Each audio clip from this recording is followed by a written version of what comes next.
మొన్న విజయవాడలో ఒక జరగరాని సంఘటన.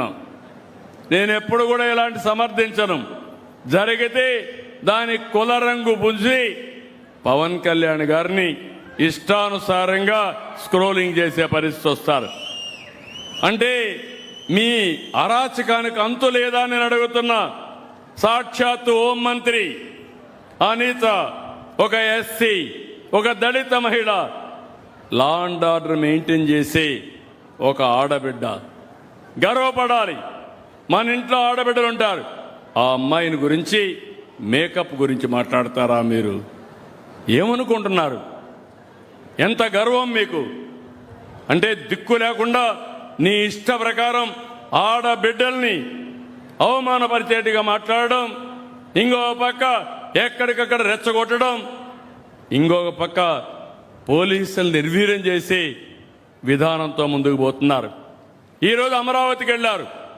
ఎవరు వెళ్ళమన్నారు మిమ్మల్ని? అక్కడికి కుట్ర చేయడానికి వెళ్ళారు. ఇప్పటికే అక్కడ రైతాంగం బాగా ఎఫెక్ట్ అయ్యారు, కోపంలో ఉన్నారు. 5 సంవత్సరాలు పోరాడారు. రాష్ట్ర రాజధాని కోసం నమ్ముకున్న భూమిని ఇస్తే 5 సంవత్సరాలు వాళ్ళని తిప్పి ఆడబిడ్డలను అవమానించి ఇష్టానుసారంగా చేసి ఇప్పుడేదో రాజధాని కడతా ఉంటే వాళ్ళు బాగుపడతామని హోప్ వస్తే మళ్ళీ ఇష్టానుసారంగా వెళ్ళి కుట్ర బన్నేదానికోసం రెచ్చగొట్టేదానికి పోతే వాళ్ళు తిరుగుబాటు చేశారు. నేను అడుగుతున్నా మిమ్మల్ని, మీ పొట్ట కొడితే మీ కోపం రాదా అని మిమ్మల్ని అడుగుతున్నా. వస్తుందా లేదా? ఎంత బాధపడ్డారు? రాష్ట్ర అమరావతి రైతులు కష్టపడ్డారా లేదా? సఫర్ అయ్యారా లేదా? 5 ఏళ్లు బాధపడ్డారా లేదా? బాధపడ్డారని చేతుల పైకెత్తండి. మళ్ళీ అదే కుట్ర, అదే పద్ధతి. వీళ్ళు మారరు. నేను అందుకే అన్నాను గొడ్డలి పార్టీ అని. ఈ గొడ్డలి పార్టీ ఎప్పుడైనా రాష్ట్రానికి చేటే. వీళ్ళు మామూలుగా రాజకీయానికి అర్హత లేని వ్యక్తులు. నేను చాలా రాజకీయాలు చూశాను, తీవ్రవాదుల పైన పోరాడాను. కడాన మీరు ఒక్కసారి గుర్తు చేసుకోండి. నా కోసం పోరాడలా, ఆస్తుల్లో తగాదాలతో పోరాడలా. మీ సిద్ధాంతాలు కరెక్ట్ కాదు, దీనివల్ల రాష్ట్రానికి నష్టం, దేశానికి నష్టమని గట్టిగా పోరాడితే 2003లో వెంకటేశ్వర స్వామికి నేను బ్రహ్మోత్సవ సందర్భంలో లాంఛనాలు ఇవ్వడానికి పోతే నా మీదనే 23 క్లేమోర్ మైన్స్ని బ్లాస్ట్ చేశారు. నా కారును కొట్టాయి. సాక్షాత్తు వెంకటేశ్వర స్వామి దిగి నన్ను కాపాడాడు తప్ప, లేకపోతే ప్రాణభిక్ష పెట్టాడు తప్ప, లేకుంటే అసాధ్యం. అలాంటి వెంకటేశ్వర స్వామిని అప్రతిష్ట పాలు చేస్తారు. కల్తీ నెయ్యితో ప్రసాదం తయారు చేస్తారు.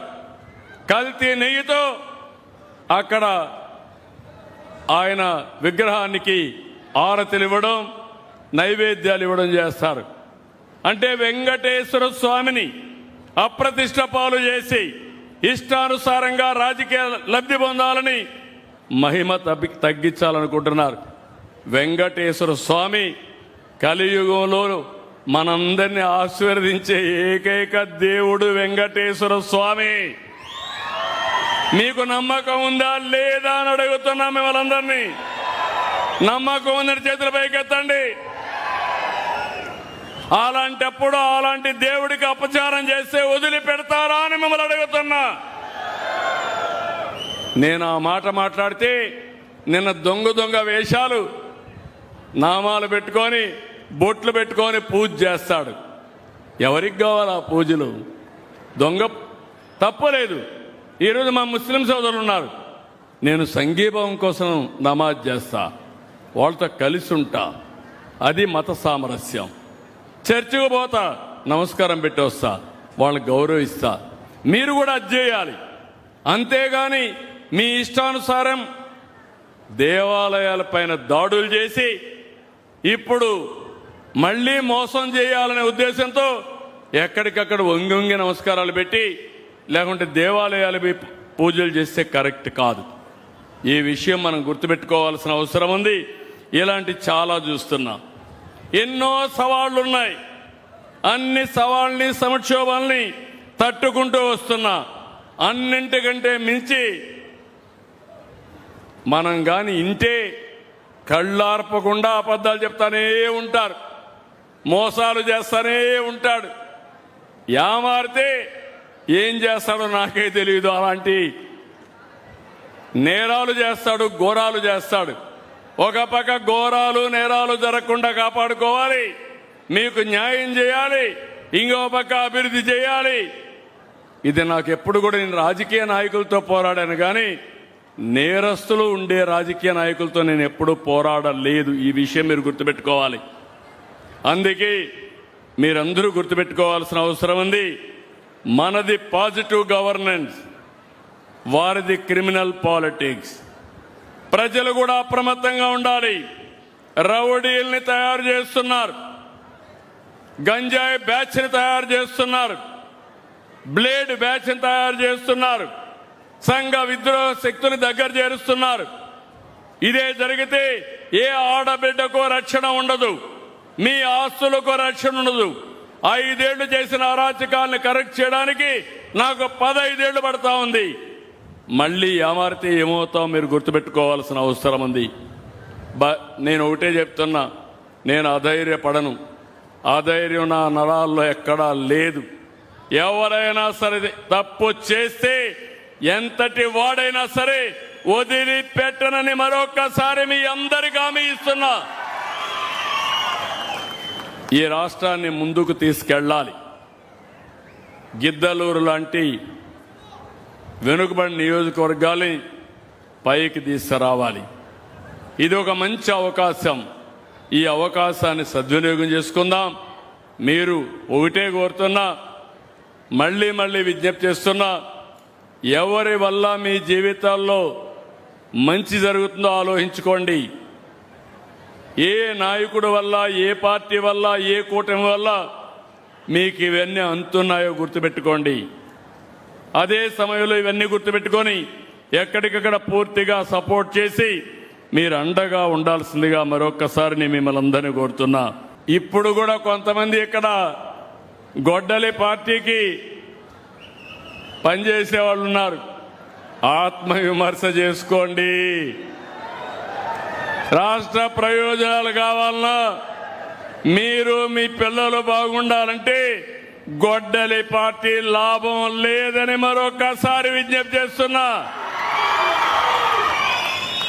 ఈరోజే దగ్గర 300 కోట్ల రూపాయలు మొదటి విడత పునరావాస కార్యక్రమం కింద డబ్బులు రిలీజ్ చేశారు.